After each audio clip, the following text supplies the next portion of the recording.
Bonjour à tous et à toutes, ou plutôt bonsoir, il est déjà 6h30. Alors, j'ai repéré quelque chose qui s'apparente à du sexisme dans la dernière revue de Thiers, le dernier magazine de Thiers, celui-là, à la page 29. Pour moi, c'est du sexisme, mais après, à vous de décider. Peut-être que c'est une maladresse de la personne qui a été interviewée, à savoir Madame Annabelle Micard, fleuriste, donc 8 places du Pirou, j'ai fait un peu de pub en même temps, ou alors c'est celui qui a retranscrit ses propos qui a fait preuve de maladresse, je ne sais pas. Toujours est-il que voilà la phrase, enfin je vais vous la lire et ensuite préciser l'orthographe parce que évidemment si je la lis ça ne sera pas probant si je me contente de la lire.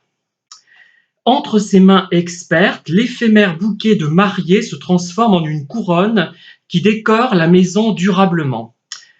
Mariée et le bouquet de mariée et donc la mariée, une femme. C'est-à-dire que l'homme, une fois de plus, est puni, il n'a pas le droit à des fleurs, il a le devoir déjà de s'habiller de façon tristounette, avec un costume sévère, au lieu de prendre par exemple les costumes, je sais pas moi, des hindous qui sont très jolis, bariolés, colorés du moins.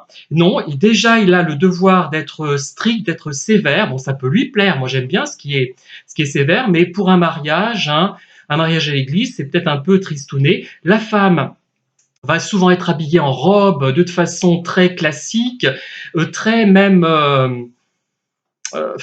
comment dire, j'ose pas utiliser le terme, réactionnaire, limite à limite de la réaction en fait, avec des robes de mariée, des robes un peu de princesse, alors que le mari doit rester sobre. Donc déjà il est un peu puni, même s'il n'aime pas la sobriété, il va être sobre avec un costume strict, au lieu de mettre par exemple des choses, des soieries bariolées, chamarrées, pleines de couleurs, pleines de vie. Eh ben non, il est encore puni puisque le bouquet, c'est pour la mariée et voilà, on reste là-dessus. Et alors, la question que je me pose, est-ce que ça vient de la dame qui est fleuriste, qui a parlé du bouquet de la mariée, sans penser que les mariés aiment aussi les fleurs, les hommes ont le droit d'aimer les fleurs, ou alors c'est celui qui a transcrit l'article qui n'a pas prêté attention à cela, il pensait que c'était un détail, que tout le monde était dans cette mouvance, et ce n'est pas un détail, je ne le dirai jamais assez.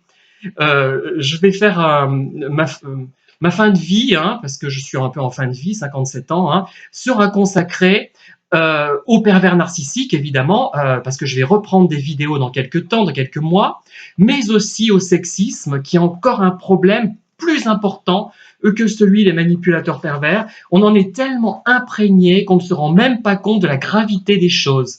C'est-à-dire que les éléments sexistes qui apparaissent, involontairement sans doute, ne sont pas remarquables par la plupart des gens, puisque je suis a priori le seul à avoir remarqué cette page 29. Voilà. Donc, merci de m'éclairer sur tout cela. Si la personne concernée entend cette vidéo, écoute cette vidéo, tombe sur cette vidéo, parce que moi, ça me gêne de lire marié et on est encore dans le sexisme, on est encore dans tout ce qui est vieillot, dans le ancien, mais dans le mauvais sens du terme. J'ai envie de dire vétuste, voilà, dans tout ce qui est vétuste, parce qu'on dit un objet ancien, un monument ancien, une maison ancienne, et une maison vétuste. Vous voyez, on est dans cette vétusté. Pour moi, c'est de la vétusté.